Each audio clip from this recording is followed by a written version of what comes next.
Hey y'all, I'm Cody. Welcome back to Midlife Cars. So today I'm going to be teaching you how to fix something that's probably frustrated you, especially if you ever had a radar detector or a dash cam, something like that. And let me show you exactly what I'm talking about. Let's peek in his car real quick. And I know it's frustrated me. I'm sure it has frustrated you as well, and that is this cable right here that plugs in to whether it be your radar detector up here or your dash cam. And this cable is often right in the way, especially with your drinks and you're trying to set it back down and move it out of the way. Or if you have a manual transmission like this Corvette, sometimes this gets in the way, it'll get wrapped around, and it's just an overall nightmare to deal with. So today, that's going to get changed, and you're going to go along with me for the journey, and we'll see how to fix this together. Shouldn't take very long at all, and we'll eliminate those wires. We're going to hardwire the radar detector and the dash cam in today, okay? So stay tuned.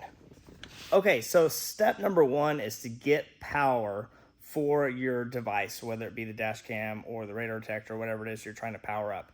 So step number one for you is going to find the interior fuse box location. Now, every car is going to be a little bit different, maybe on a different side or maybe under seats, whatever. I don't know. There's so many differences. You will have to Google that and pull up where that location is. And once you found the location, like if you happen to have a Corvette from like 05 to 13, like mine here, I'm going to show you right where it's going to be. And it's going to be right down here underneath the footwell. Let's see if I can grab that. It is right under there. Okay, there's the fuse boxes right there.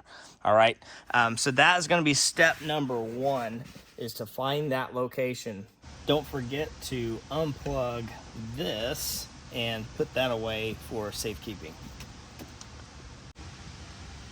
Okay, so this may look a little bit more than it is, but a lot of these have multiple items in. These are just boxes and packages, so you have plenty of parts here. And so the first thing you'll need is a interior trim removal kit. This is plastic. It keeps you from, or at least helps you to not damage your interior pieces. This is a multimeter, so in a little bit we're going to show you how to use this if you've never used one before. Heat shrink to protect your connectors. Some butt connectors here, and then some fuses, and one of the most important things is a fuse tap. Okay, we'll definitely need that, and a couple different types of wire strippers, needle nose pliers, and then we will definitely need this, and that is a hardwire kit for whatever radar detector. They should have brand specific ones that you will need to purchase for that. And then we have some heat guns as well. You can either use corded or cordless. All right, so if you've never used one of these, I'm just going to go over very quickly and simply what you need to know in this particular situation. So you have a lot of different numbers and dials, and it may look confusing, but really what you're looking for is the V with a straight line with dots under it. You have another one, a different V with a squiggly line. That is for like household power. The V with a straight line is going to be DC, which is what your car uses. And you can either use 200 amp or 20 amp for most vehicles. Some of the newer vehicles are coming in with 24 volt electrical systems. So the safe bet is to use 200 volts, and that will show you effectively what we're trying to do is see which fuse has power when the ignition is off and also whenever the ignition is on. So we're going to go through that just in a second. I'll show you what we're trying to do. Okay, so now that you have the fuse box diagram, and now see we have our voltmeter in here with it live on the 200 volt on the DC circuit. We're going to look for some of the fuses we've determined that are not critical, and we're going to see if they have power when the ignition currently is off. So you're going to put your little probe here on a piece of metal nearby, and you're just going to verify, like let's say we picked this one here, which is your fuse for the heated seats, which we could live without if something happens. And right now you can see there's no movement here, and we're just going to test just to make sure this actually does work. We're going to pick some other ones, see if we get any movement. I think this one on here is one. Yeah, see that? It changed to 13.1. Okay, so what we're going to see here now, we see it's off. Okay, so we're going to go put the cart on. We're not going to start it. We're just going to put it to on, and let's see if it changes. Okay, the ignition is now on, and here it is. We're going to test and see. Does it have volts? Yes, see, it now has 12 volts, and that's ignition on. Okay, both sides 12, and that means that the fuse is good. So both sides have 12 volts, and that means that effectively, whenever the car turns on, our radar detector will receive power, which is what we want. And when we turn the car off, the power will come back off, which is also what we want. We don't want the radar detector just to stay on constantly. Okay, now that we have found the fuse that we want to use, we'll take our needle nose pliers and pull it straight out, just like that. Be careful not to damage it. Just be easy with it, and it should not have any problems at all. If you happen to have a pair of these work really good as well. Some of the kits will come with them. You may be asking, why didn't you use that? Because the needle nose were easier for me. I had them right there, so that's why.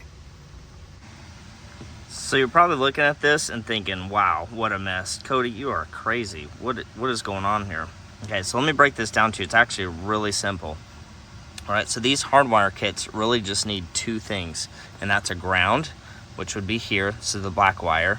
And you'd strip this back, put it into a connector like this, and then screw that down to a good grounding source. That's one of the two things done. The other thing it needs is power, and that's where our fuse tap comes in.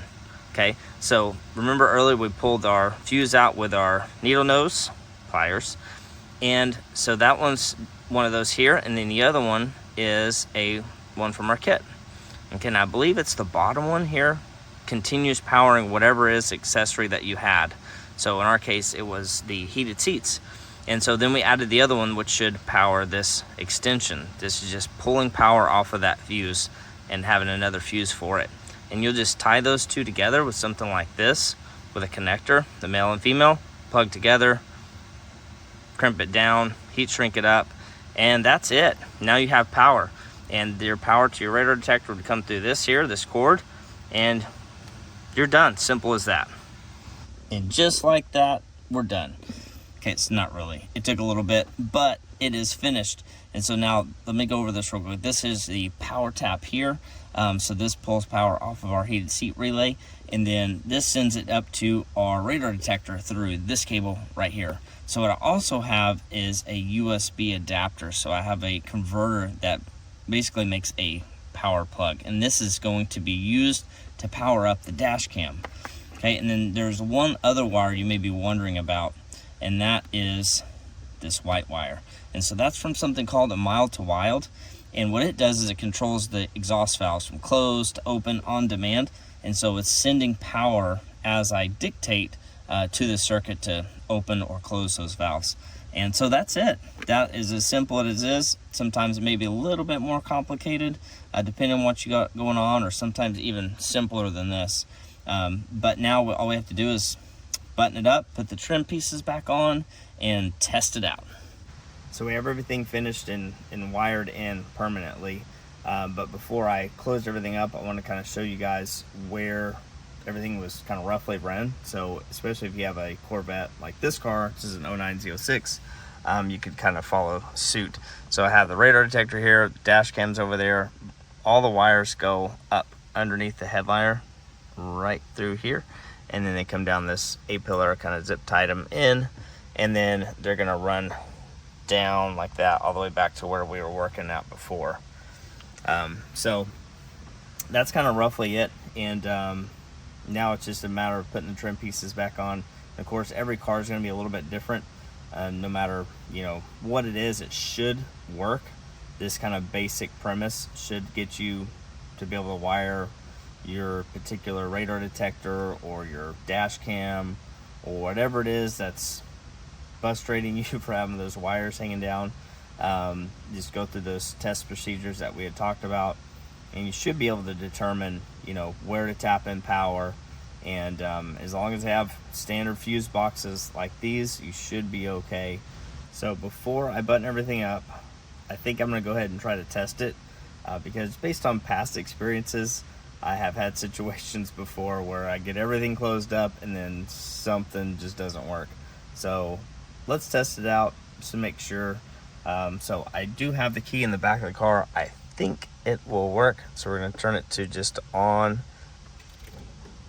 And look at that. Hey. Yep, both of them got power to the there it goes. Okay, we got power to the dash cam and power to the radar detector. Look at that. It works. And that, my friends, is what we want. So no more wires. So once we get all this buttoned up completely, I'll show you the view without the wires completely in the way. So that's great news. Oh yeah. Okay guys, you gotta check this out. Look at this. No cords. Woohoo! Look at this. I can put my drink down.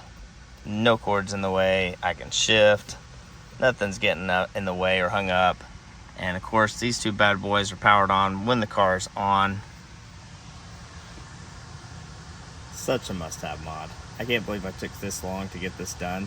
And if you haven't got this done yet, now's the time. It's so worth it. So guys, thanks again for hanging out with me. And if you enjoyed this video, if you learned anything, please hit the like and subscribe button. And until the next time, keep it under 100.